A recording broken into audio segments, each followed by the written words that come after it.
السلام علیکم ورحمۃ اللہ وبرکاتہ۔ شروع اللہ کے نام سے جو بڑا مہربان نہایت رحم والا ہے۔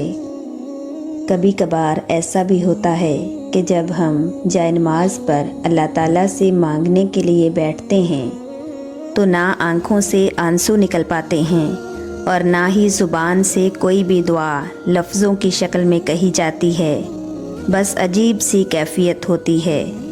دل تو تب چیخ چیخ کر کہہ رہا ہوتا ہے کہ یا اللہ اب آپ کے کن کی ضرورت ہے، لیکن لب اس درد کو بیان کرنے سے قاصر ہوتے ہیں، اور پتہ ہے اس لمحے تمہاری اللہ سے نہیں تمہارے دل کی اللہ سے گفتگو ہوتی ہے۔ اور جب ٹوٹا ہوا دل خود اللہ کی بارگاہ میں جا کر اپنی کرچیاں سمیٹنے کی فریاد کرتا ہے نا، تو اللہ تعالیٰ اس کے لیے اپنی مدد نہیں بھیجتا، بلکہ اللہ پھر وہ کرچیاں خود سمیٹتا ہے۔ اللہ تعالیٰ تب وسیلے نہیں بناتا اس کے لیے، بلکہ اللہ خود اس کا وسیلہ بن جاتا ہے۔ تمہاری یہ خاموشی اللہ کے ہاں بہت زور کا شور مچا دیتی ہے، اتنا زور کا کہ آسمانی خلق اس چپ کی آواز سے چونک اٹھتی ہے، اور پھر وہ ساری خلق اللہ سے تمہارے حق میں دعا کرتی ہے اور فریاد کرتی ہے کہ یا اللہ یہ جو درد سے تڑپ رہا ہے اسے شفا دے دیں، اس کے لیے کن فرما دیں۔ جب آسمان تمہاری آواز سے لرز اٹھتا ہے تو سوچو اس رب کی کیفیت جس نے فرمایا ہے کہ میں شیرگ سے بھی زیادہ تمہارے قریب ہوں۔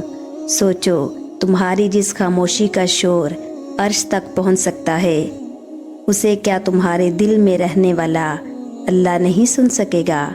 وہ سب سنتا ہے، وہ سب جانتا ہے، تب بھی جب تم کہتے نہیں اور تب بھی جب تم کہنا نہیں چاہتے۔ وہ دھڑکن ہے اور وہ دھڑکنوں کی ہی سنتا ہے، پھر ایسے معجزے کرتا ہے کہ دل پھر سے جی اٹھتے ہیں، دھڑکنے پھر سے بحال ہو جاتی ہیں، اور ویران آنکھیں شکر سے بھر جاتی ہیں، پھر کرچیاں بھی سمٹ جاتی ہیں اور شفا بھی مل جاتی ہے۔ جب بھی تقدیر سے شکوہ ہونے لگے تو یہ بات یاد کر لینی چاہیے کہ یہ شیطان کا پہلا وار ہے، اس کے بعد وہ مایوسیوں کے اندھیروں میں بہت سہولت کے ساتھ لے جائے گا۔ اس لیے قسمت سے شکوہ نہ کریں اور امید کا دامن ہاتھ سے کبھی نہ چھوڑیں، اور اللہ کی ذات پر کامل یقین رکھیں۔ وہ چاہے تو سب کچھ ہو سکتا ہے۔ اپنے دل کو مضبوط بناؤ اور اللہ پر یقین رکھو، وہ آپ کی ہر مشکل آسان کر دے گا۔ اگر انسان اللہ پر بھروسہ کرے تو وہ پہاڑ کو بھی ہلا سکتا ہے۔ اپنی طرف سے بھرپور کوشش کریں، سخت محنت کریں، طریقہ صحیح اور جائز اختیار کریں، دعا کریں اور پر امید رہیں، نتیجہ اللہ پر چھوڑ دیں۔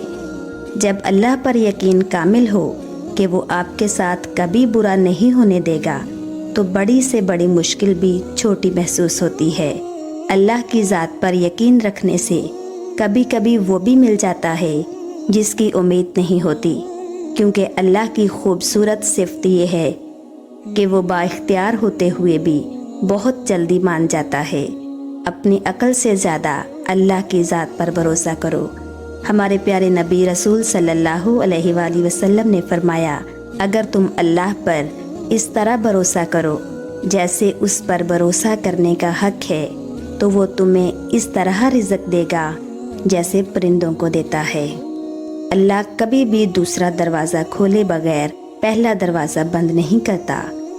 وہ وقت جب اللہ کے مہربان ہونے پر یقین کرنا مشکل ہوتا ہے، انہی لمحوں میں اس کی ذات پر کیا گیا یقین معجزوں کا باعث بنتا ہے۔ وہ تو معجزوں کا بادشاہ ہے، وہ جب چاہے حالات بدل سکتا ہے اور جب چاہے دل بدل سکتا ہے، وہ جب چاہے لا حاصل چیز سے نواز سکتا ہے اور جب چاہے نصیب بدل سکتا ہے۔ اللہ وہ سب کر سکتا ہے جو تم نہیں کر سکتے، کیونکہ اس کی ذات تو لامحدود ہے، تمہاری سوچ محدود ہے، اس کی ذات محدود نہیں ہے۔